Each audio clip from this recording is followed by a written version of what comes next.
क्या आप जानते हैं कि माता सीता ने 5 चीज को श्राप क्यों दिया? आज भी वो चीज श्रापित है। सबसे पहले दोस्तों जानते हैं वो 5 चीज कौन कौन से हैं जो माता सीता ने श्राप दिया है। सबसे पहले श्राप दिया है कौवा, ब्रह्मांड, वट वृक्ष, गाय, फल्गु नदी। ये पांचों को माँ सीता ने श्राप दिया है। आखिर क्यों दिया है, इसके पीछे क्या कहानी है, आज हम आपको इस वीडियो में पूरे विस्तार से बताने वाले हैं। वीडियो काफी इंपॉर्टेंट है, वीडियो को पूरा जरूर देखिएगा। चलिए दोस्तों, आज हम आपको यह कहानी बताते हैं पूरे विस्तार से। चैनल को प्लीज सब्सक्राइब जरूर कीजिएगा। दोस्तों, वाल्मीकि रामायण के मुताबिक वनवास के दौरान भगवान राम, लक्ष्मण और माता सीता प्रीत पक्ष में श्रद्धा करने के लिए बिहार के गया धाम पहुँचे। वहाँ ब्राह्मणों ने भगवान श्री राम और लक्ष्मण को श्रद्धा कर्म के लिए आवश्यक सामग्री जुटाने के लिए कहा। इस पर भगवान राम और लक्ष्मण नगर की ओर सामान लाने के लिए निकल पड़े। ब्राह्मण देव ने माता सीता से आग्रह किया कि पिंडदान का समय निकलता जा रहा है।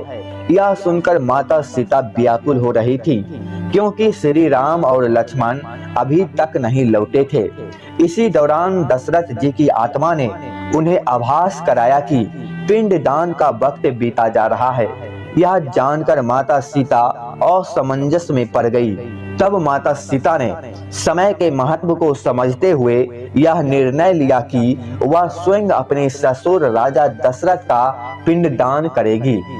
तब सीता जी ने फल्गु नदी के साथ साथ वट वृक्ष, कौवा, तुलसी, ब्राह्मण और गाय को साक्षी मानकर स्वर्गीय राजा दशरथ का पिंडदान विधि विधान के साथ किया।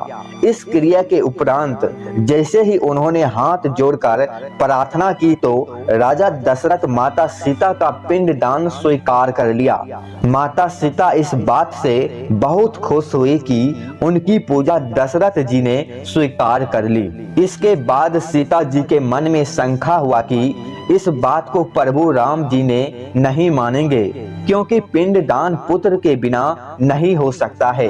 थोड़ी देर बाद राम भगवान और लक्ष्मण सामग्री लेकर आए और पिंडदान के विषय में पूछा। तब माता सीता ने कहा कि समय निकल जाने के कारण उन्होंने स्वयं पिंडदान कर दिया। प्रभु राम को इस बात का विश्वास नहीं हो रहा था कि बिना पुत्र और बिना सामग्री के पिंडदान कैसे संपन्न और स्वीकार हो सकता है। इसके बाद माता सीता ने कहा कि वहां उपस्थित फल्गु नदी, तुलसी, कौवा, गाय, वट वृक्ष और ब्राह्मण श्रद्धा कर्म की गवाही दे सकते हैं। भगवान राम ने जब इन सब से पिंडदान किए जाने की बात सच है या नहीं पूछा, तब फल्गु नदी, गाय, कौवा, तुलसी और ब्राह्मण पांचों ने प्रभु राम का क्रोध देखकर झूठ बोल दिया कि माता सीता ने कोई पिंडदान नहीं किया है।